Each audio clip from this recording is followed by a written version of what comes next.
साथ संगत जी, आज की साखी सतगुरु नानक देव जी के समय की है, जब सतगुरु नानक संगला द्वीप देश में गए। यहाँ पर शिवनाभ नाम के राजा का राज्य था। तो जब सतगुरु वहां पर गए तो उसने सतगुरु नानक की परख करने के लिए सुंदर स्त्रियों को भेजा। तो उसके बाद क्या हुआ, आइए बड़े ही प्यार से आज का ये प्रसंग श्रवण करते हैं। साथ संगत जी, जब संगला द्वीप के राजा शिवनाभ के अंदर रूहानियत की तरफ पैदा हुई तो वो पूरे गुरु की तलाश करने लगा, जो उसका मार्गदर्शन कर सके, उसे रास्ता दिखा सके। और उसने उस समय सतगुरु नानक की प्रसिद्धि के बारे में बहुत सुना हुआ था कि कलयुग में एक संत है जिनका नाम नानक है, जो अपने उपदेशों से भटके हुए जीवों को रास्ता दिखाते हैं, उनका मार्गदर्शन करते हैं। वो पूर्ण समर्थ कृपा निधान देह रूप में परमात्मा है। तो साथ संगत जी, जब संगला द्वीप के राजे ने सतगुरु नानक की प्रसिद्धि के बारे में सुना तो उसके अंदर सतगुरु नानक के दर्शनों की चाह पैदा हुई। उनकी शरण में जाने की इच्छा उसके अंदर पैदा हो गई कि मेरा भी उनसे मिलाप हो जाए, ताकि मैं भी अपना जन्म सफल कर जाऊं। तो जब उस राज्य के कुछ फकीरों को यह बात पता चली कि राजा एक पूरे गुरु की तलाश में है, तो उन्होंने उस राज्य में अपने आप को एक पूर्ण संत साबित करने के लिए बहुत प्रयास किए। लेकिन वो राजा की परख के कारण उसकी परीक्षाओं में पास नहीं हो पाए। तो कुछ फकीरों ने देखा कि इस समय सतगुरु नानक की प्रसिद्धि बहुत है, तो उन्होंने अपना नाम नानक रखकर नगर में प्रसिद्धि हासिल करने की कोशिश की कि वहीं एक पूर्ण संत सतगुरु है। तो जब कुछ फकीरों ने अपना नाम नानक रख लिया और वह राजा के दरबार में पेश हुए और खुद को नानक कहलाया, तो राजा ने उनकी परीक्षा ली। लेकिन वो भी राजा के उन परखों में खरे नहीं उतरे, क्योंकि वह जब भी पूर्ण महात्मा होने का दावा करते थे तो राजा उनकी परख करने के लिए कुछ ना कुछ करता रहता था। कभी उनके लिए धन दौलत भिजवा देता, तो कभी उनका ध्यान खींचने के लिए सुंदर स्त्रियों को उनके पास भेज देता, ताकि उनकी परख की जा सके कि वो एक पूर्ण संत महात्मा है भी या नहीं। तो राजा ने अपने उस नगर में सुंदर स्त्रियां इसी काम के लिए रखी हुई थी, ताकि वो उनकी सहायता से एक पूर्ण संत की पहचान कर सके। तो जब भी कोई महात्मा होने का दावा करता था तो राजा अपनी उन सुंदर स्त्रियों को उनके पास भेज देता था। वो स्त्रियां उसका ध्यान अपनी तरफ आकर्षित करती थी। अपनी आंखों से और अपनी अदाओं से उन्हें अपने साथ भोग विलास करने के लिए मजबूर कर देती थी। उनकी सुंदरता ऐसी थी कि देवी देवता भी उनको देखने के लिए पृथ्वी पर आ जाते। तो वहां पर कलयुगी मनुष्य बेचारा क्या करे। तो राजा ने अपने नगर में ऐसी व्यवस्था कर रखी थी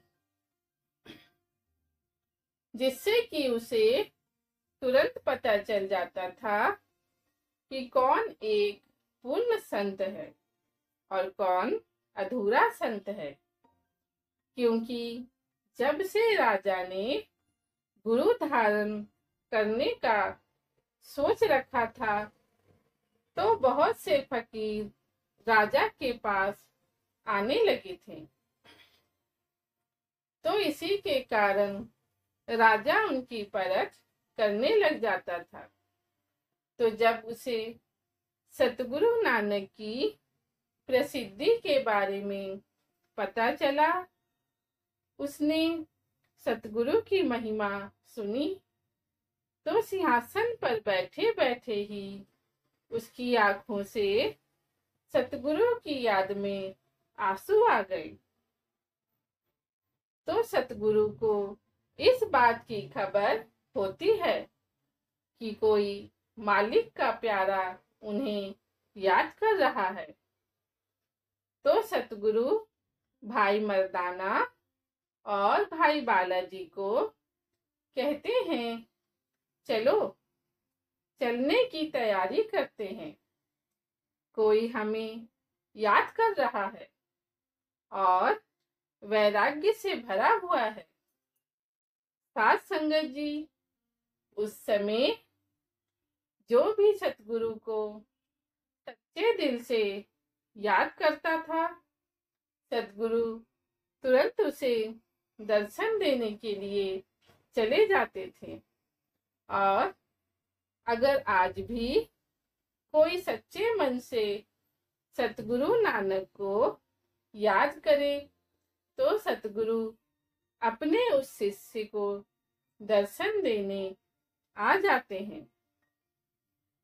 तो साध संगत जी, जब राजा ने सतगुरु को याद किया तो सतगुरु तुरंत भाई मर्दाना और भाई बालाजी के साथ संगला द्वीप देश में पहुंच गए।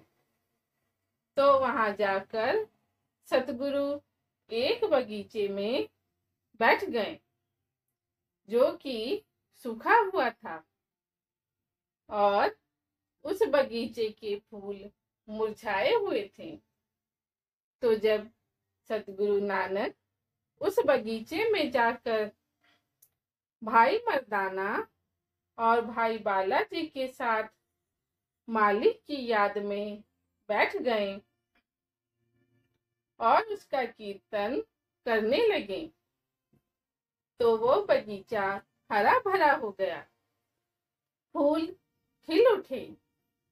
तो ये अलौकिक चमत्कार देख नगरवासी हैरान हो गए और उन्होंने उस बगीचे के मालिक को खबर की कि जिस बगीचे की तू देखभाल करता है उस बगीचे में कोई संत आकर बैठे हैं। और जैसे ही वो वहां आकर बैठे, तेरा बगीचा हरा भरा हो गया है। तो नगरवासियों की ये बात सुनकर वो भागा हुआ अपने उस बगीचे में आता है और अपने बगीचे को हरा भरा पाता है, तो सतगुरु की अपार कृपा देख वह राजा के पास जाता है और कहता है कि महाराज, हमारे नगर में एक पूर्ण समर्थ गुरु पधारे हैं, कृपया आप चलकर उनके दर्शन करें। तो राजा अपने मंत्री को उनकी परख करने के लिए भेज देता है। तो जब मंत्री राजा के हुक्म अनुसार सतगुरु नानक के पास बहुत सारे उपहार लेकर जाता है, बहुत सारे खाने पीने के पदार्थ लेकर आता है, कपड़े लेकर जाता है, तो सतगुरु उसे देखकर कहते हैं, ये रस का स्वाद विथा, समझो नाम रस को ही उत्तम रस मानो। जो संसार के रसों में ग्रस्त हो जाते हैं वो विकार ग्रस्त हो जाते हैं, और जो नाम का रस लेते हैं वो विकारों से रहित हो जाते हैं। काया आदि कपड़े सब झूठ हैं, इनको देखकर मूर्ख करतार को भूल जाते हैं। हमारे ये किसी काम का नहीं है, ये ले जाकर अपने राजा को दे दे। और सतगुरु मंत्री की इस भेंट को स्वीकार नहीं करते, उसे वापस राजा के पास ले जाने के लिए कह देते हैं और कहते हैं कि यह हमारे किसी काम का नहीं, आप इसे राजा को वापस कर दो। सतगुरु नानक के मुख से यह वचन सुनकर वह मंत्री राजा के पास जाता है और पूरी वार्तालाप राजा को बताता है और कहता है कि महाराज, जिनके पास आपने मुझे भेजा है उनके दर्शन कर मैं निहाल हो गया हूँ। उनका दिव्य स्वरूप देखकर मेरे अंदर शांति बनी हुई है और उनके मधुर वचन सुनकर मैं निहाल हो गया हूँ। आप मेरी बात मानो, यही पूर्ण समर्थ सतगुरु हैं जो आपका मार्गदर्शन कर सकते हैं। लेकिन राजा मंत्री की बात को नहीं मानता। वो सतगुरु की ओर परख करने के लिए विचार करता है और सोचता है कि क्यों ना सुंदर सुंदर स्त्रियों को उनके इर्द गिर्द भेजूं, उनका ध्यान भटकाने की कोशिश करूं, जिससे कि मुझे ये पता चल सके कि ये पूर्ण समर्थ गुरु है भी या नहीं। तो वो ऐसा ही करता है। वो सुंदर स्त्रियों को सतगुरु नानक के इर्द गिर्द भेज देता है ताकि सतगुरु का ध्यान भटकाया जा सके। लेकिन साध संगत जी, जिसे नाम की खुमारी चढ़ी हो, जिसके रोम रोम में नाम की गूंज हो, सत्य नाम की गूंज हो, उसे भला कोई कैसे भटका सकता है? उसकी स्थिरता को कोई कैसे भंग कर सकता है? तो जब सुंदर स्त्रियां सतगुरु नानक के इर्द गिर्द घूमने लगी और तरह तरह के नाच दिखाने लगी, तो उन्होंने पाया कि सतगुरु ने बिल्कुल भी उनकी तरफ ध्यान नहीं दिया। सतगुरु नाम धुन में मस्त उस मालिक की याद में बैठे रहे और उन्हें कोई फर्क नहीं पड़ता। तो वो स्त्रियां राजा के पास जाकर कहती हैं कि आपने हमें जो हुक्म दिया था हमने वैसा ही किया है, लेकिन ये जो संत हैं ये दूसरों से अलग है। अभी तक हमने जितनों की भी परख की है ये उनसे भिन्न है, क्योंकि इन्होंने बिल्कुल भी हमारी तरफ ध्यान नहीं दिया और वो अपनी मौज में बैठे रहे। तो जब राजा वो सुंदर स्त्रियों से ये वचन सुनता है तो उसके अंदर सतगुरु के प्रति विश्वास और बढ़ जाता है, लेकिन उसके मन को फिर भी विश्वास नहीं होता और वो सतगुरु की एक परख और करने के लिए कहता है। राजा शिवनाभ अपने राज्य की सबसे सुंदर स्त्री को रात के समय सतगुरु के पास भेजता है ताकि उनकी आखिरी परख की जा सके। तो जब वो सुंदर स्त्री रात के समय सतगुरु के पास जाती है और कहती है, हे संत जी, मैं आपके दर्शन करने आई हूँ। आप शंका को छोड़ें और मेरी तरफ देखें।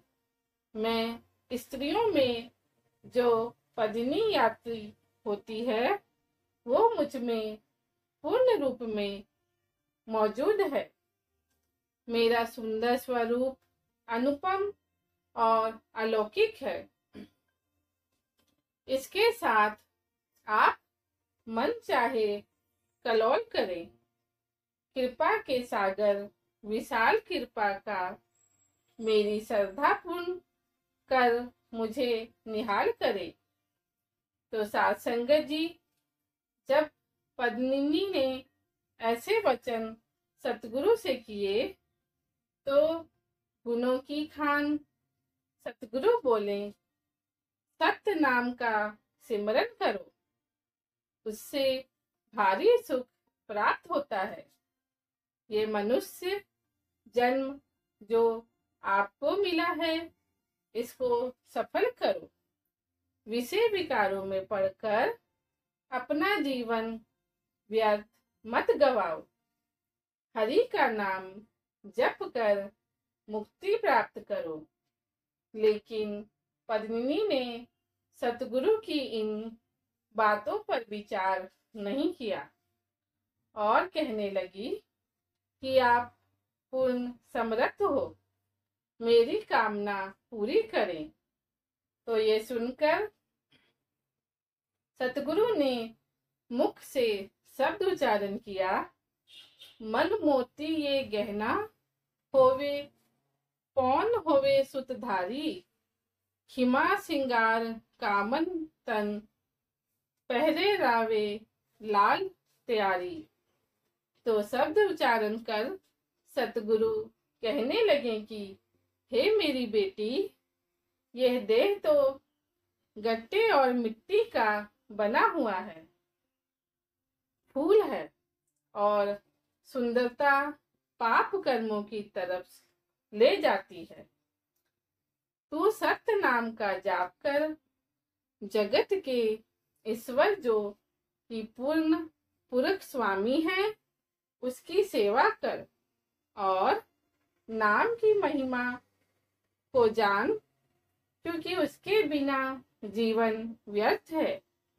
इस संसार के सभी रस उसके आगे विफल हो जाते हैं। नाम का रस ही सच्चा रस है। तू जहां से चली जा और जाकर नाम की कमाई में लगकर अपने जीवन को सफल कर। फिर तेरे अंदर ये काम रूपी अग्नि मिट जाएगी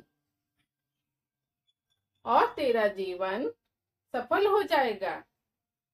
तो साध संगत जी, गुरु जी के मधुर वचन सुनकर उसके ऊपर बहुत गहरा प्रभाव पड़ा।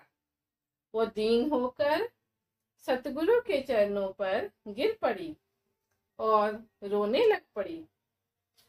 उसने सतगुरु के चरणों पर वंदना की और वहां से चली गई। और फिर जब सुबह हुई तो राजा ने उस सुंदर स्त्री को अपने पास बुलाया और कहने लगा कि मुझे बताओ कि तुमने रात के समय में गुरु जी को क्या पहचाना। तो वो स्त्री बोलती है, राजन सुनो, अब तक जितने भी फकीर लोग मुझे देखते थे वो जप तप करना भूल जाते थे और मेरी तरफ आकर्षित होकर भटक जाते थे, लेकिन यह जो संत है ये उनसे भिन्न है। इनकी महिमा बहुत ऊंची है। इन्होंने मेरा जीवन सफल कर दिया है, मेरे ऊपर नाम का रंग चढ़ा दिया है। हे राजन, देर ना करो, जल्दी जाओ और उनकी शरण ग्रहण करो। तो साध संगत जी, जैसे ही राजा पद्मिनी की ये बात सुनता है वो भागकर सतगुरु नानक के पास जाता है और उनके चरणों पर गिरकर वंदना करता है, उन्हें प्रणाम करता है। ऐसे सतगुरु नानक राजा शिव नाम का उद्धार कर देते हैं, उसका मार्गदर्शन कर उसके मनुष्य जन्म को सफल कर देते हैं। साध संगत जी, इसी के साथ हम आपसे इजाजत लेते हैं। आगे मिलेंगे एक नई साखी के साथ। अगर आपको ये साखी अच्छी लगी हो तो इसे और संगत के साथ शेयर जरूर कीजिएगा ताकि ये संदेश गुरु के हर प्रेमी सत्संगी के पास पहुंच सके। धन्यवाद।